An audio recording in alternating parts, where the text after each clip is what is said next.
Welcome back to the Lakeside Productions YouTube channel. In this series I'm repairing a 1940 40-foot seaplane tender and converting it back into a liveaboard, which it was converted to after World War II. The boat is constructed of double diagonal mahogany hull planking and oak ribs. First off, I needed to sand the epoxy on the forecabin roof, using the belt sander to do this of course, and then I also used an old belt. It was 180 to grit, and the old belt just meant obviously it wasn't going to cut into it so aggressively.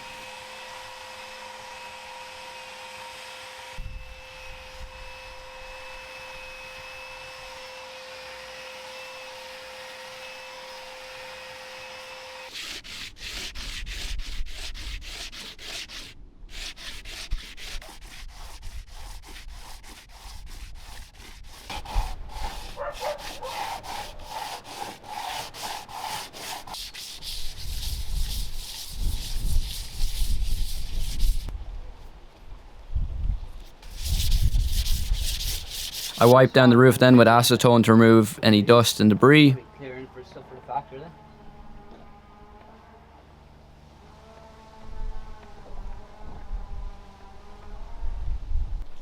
Then it was ready for the final coat of epoxy. Again, I'm using Gurt Ampro epoxy with the slow hardener here. So firstly I used the squeegee to spread out the epoxy, and then using a roller to apply the epoxy evenly.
There's a tight spot. Yep.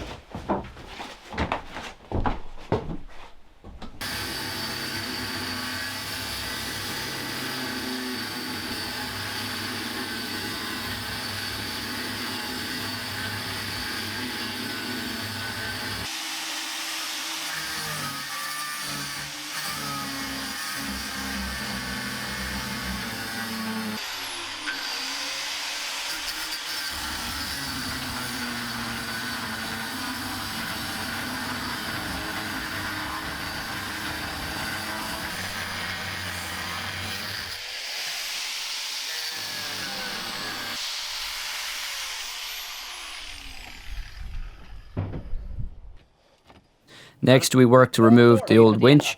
This is a Simpson Lawrence Sea Tiger 555 mechanical windlass, which are still very much sought after today, even second hand in good condition. They're selling anywhere between a couple €100 to a couple thousand, and just goes to show you how reliable of a windlass they are. Which is already there anyway, but... So during the winter we plan to overhaul this windlass, and of course all the spare parts you can still get them online, which is great.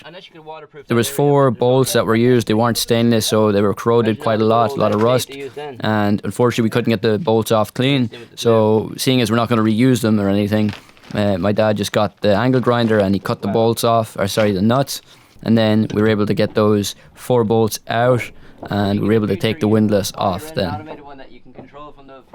So a lot of the rotten wood had fallen down into the chain locker, so I just removed the biggest sections by hand, and then I used a hoover to basically just vacuum out all of the dust or debris that would have been remaining. Just go around whizzing the anchor up and down all the time. Problem with those things, if the anchor gets caught and stuff, look, they have a slip clutch on it. Oh, you saw that thing on that. type 555. They're stainless steel bolts anyway. 10 mil.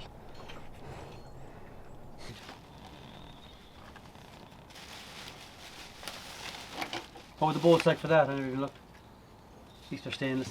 They're stainless, yeah. I think they're all right on the other side. And they'll be square. But and I think the wall. It'd Be cool to make something. Wouldn't it? be nice to get that back off. Now we might be using a totally different system, but.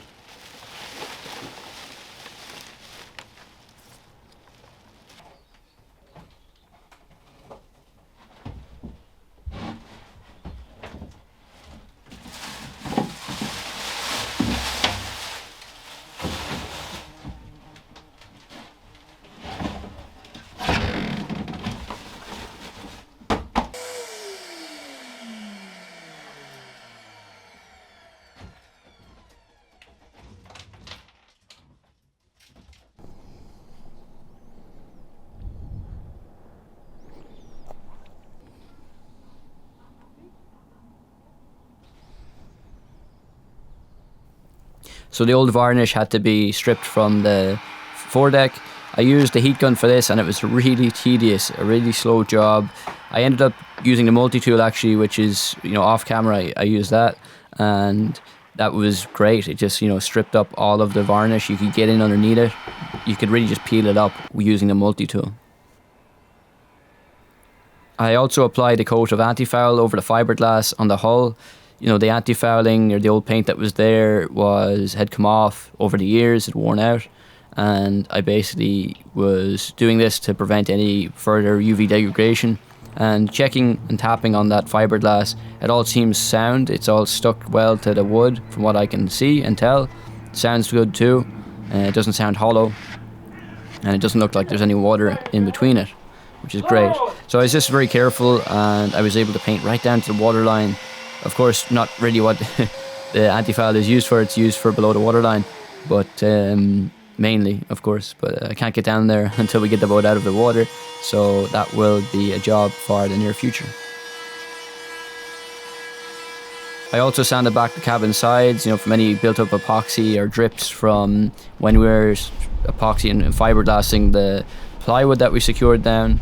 So the goal here is to basically fair that with thickened epoxy. I ended up having to do a few passes, and once that's sanded right back nice and flush, it will help to protect the 12mm ply edge grain, and then also it's going to get a strip of plywood tape here as well, just like how I did with the wheelhouse cabin sides. If you haven't seen that, check that out in an older episode, link is on screen. So making sure then to wipe down with acetone just to remove any dust or debris before using West Systems epoxy here, mixed in with the low density filler to thicken it up. My father removed the old deck fixings that basically were just used for holding a anchor in place. This was when parents were using the boat in the past, 30 odd years ago. The winch wasn't working fully then also, so the easiest method was just to pull the anchor up on deck and lay it down on the deck, and these fixtures basically prevented it from damaging the wood.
The weather forecast was saying that there was no rain in sight, and you know, in Ireland I should have learnt my lesson, but you never really trust the weather forecast. So unfortunately this coat of epoxy I applied to the deck, well at least I only did half of the foredeck, you know, is destroyed basically, and it took about 2 days for that to set off because water had mixed in with it. So that'll need a heavy sanding, and then I will coat the entire foredeck with just neat epoxy before securing the sheets of ply that we're going to cut next.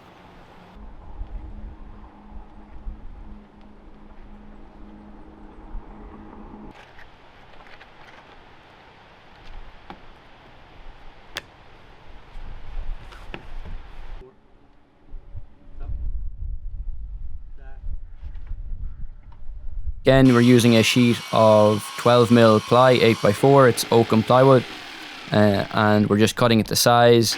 We got our angles and we transcribed them to our sheet of plywood, and unfortunately a lot of things on boats you'd be surprised about, but they're not symmetrical, so your angles are not all the same. So every angle is different. It may look symmetrical, but you know, to the eye, but it is not in that case. And yeah, so it took a bit of back and forth work, and we were able to cut it to size. You know, again, there's still going to be a couple mil of a gap, which is going to be filled with, you know, or filled with thick epoxy anyhow. Bead of epoxy in that gap will be no harm.